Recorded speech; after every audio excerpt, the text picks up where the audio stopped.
અહેમદાબાદ મિત્ર ન્યૂઝની ટોપ 10 ખબરોમાં આપનું હાર્દિક સ્વાગત છે. સચિવાલયના જીએએસ કેડરના અધિકારીએ કર્યો આપઘાત.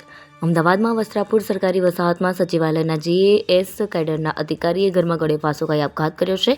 મનોજકુમાર પોપટલાલ પૂજારા ગાંધીનગર સચિવાલયમાં જીએએસ કેડર તરીકે ફરજ બજાવતા હતા. વહેલી સવારે પોલીસ કંટ્રોલમાં મેસેજ મળ્યો. ડ્રાઈવર દરરોજની જેમ તેમને લેવા આવ્યો. વારંવાર અધિકારીને ફોન કરવા છતાં તેમને ફોન ન ઉપાડતા તે ઘરે ગયું. ડ્રાઈવરે ઘરે જઈને દરવાજો ખોલતા મૃતક અધિકારી ગળે ફાંસો ખાધેલી હાલતમાં જોવા મળ્યા. કુદરતી વાતાવરણમાં હિલિંગ જલ્દી થશે કહી યુવતી ગોવા લઈ ગઈ. અમદાવાદના વકીલને તેમના ડિપ્રેશનની સારવાર કરનાર સ્વરૂપવાન યુવતીએ હની ટ્રેપમાં ફસાવી લાખો રૂપિયા ખંખેરી લીધા. ટ્રીટમેન્ટના બહાને યુવતી વકીલને ગોવા લઈ ગઈ અને ત્યારબાદ તેની સાથે ફોટોગ્રાફ્સ તેમજ વિડીયો ઉતારી બ્લેકમેલિંગ શરૂ કર્યું. યુવતીએ ફિલ્મમાં રોકાણ કરવાની આડમાં યુવક પાસેથી 12.50 લાખ, ત્યારબાદ 3 લાખ રૂપિયા પડાવ્યા, જ્યારે તેની પત્નીને ડોક્યુમેન્ટ આપવાના નામ પર 5 લાખ રૂપિયા પડાવી લીધા. આ અંગે એલિસબ્રિજ પોલીસે ગુનો નોંધી તપાસ હાથ ધરી છે.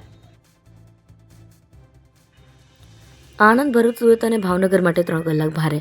હવામાન વિભાગ દ્વારા 7 દિવસ એટલે કે 4 સપ્ટેમ્બરથી 10 સપ્ટેમ્બર સુધી રાજ્યમાં હળવાથી મધ્યમ વરસાદની આગાહી કરવામાં આવી છે. ખાસ કરીને દક્ષિણ ગુજરાતમાં આગામી 3 દિવસ અતિ ભારે વરસાદની આગાહી કરવામાં આવી છે. રાજ્યમાં હાલ 4 વરસાદી સિસ્ટમ સક્રિય છે, જેમાં પૂર્વ ભાગમાં સક્રિય થયેલ લો પ્રેશર સિસ્ટમ સાથે cyclonic circulation, upper air cyclonic circulation, trough line અને મોન્સૂન ટ્રફનો સમાવેશ થાય છે.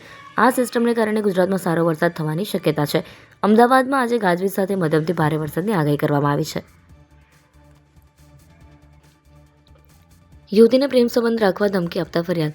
અમદાવાદના પોશ વિસ્તારમાં આવેલી બ્રાઇડ પ્લાઝા હોટલમાં કામ કરતી યુવતીને હોટલના જન્ય કર્મચારી દ્વારા માનસિક ત્રાસ આપવામાં આવતો હતો.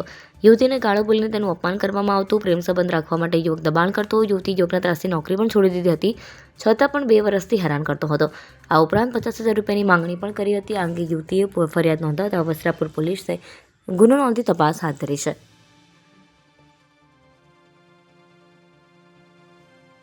ગુજરાતમાં વધુ 8 શહેરમાં પોલીસ કમિશનર નિમાશે.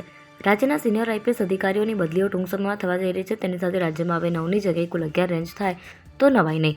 નવી 2 રેન્જ માટેની તૈયારીઓ પૂર્ણ કરી લેવાઈ છે અને બદલીઓની સાથે જ તેની જાહેરાત થાય તેવી શક્યતા ગૃહ વિભાગના સૂત્રોએ વ્યક્ત કરી છે.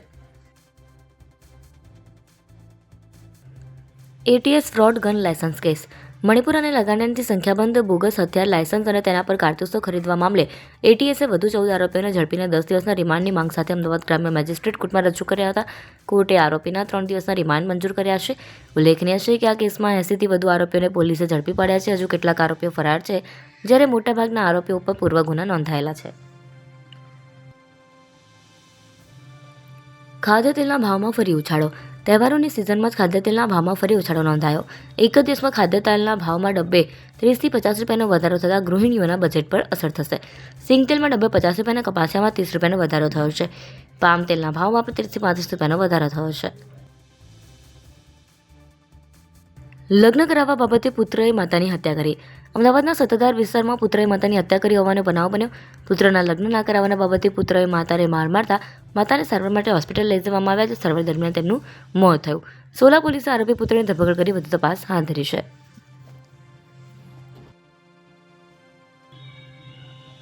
હવે જીએસટી ટેક્સના બેઝ સ્લેબ 5 અને 18%. હવે 4ની જગ્યાએ જીએસટીના ફક્ત 2 સ્લેબ થશે, 5% અને 18%. સાબુ, શેમ્પૂ, એસી, કાર જેવી આવશ્યક વસ્તુઓ સસ્તી થશે. જીએસટી કાઉન્સિલની 56મી બેઠકમાં નિર્ણય લેવાયો છે.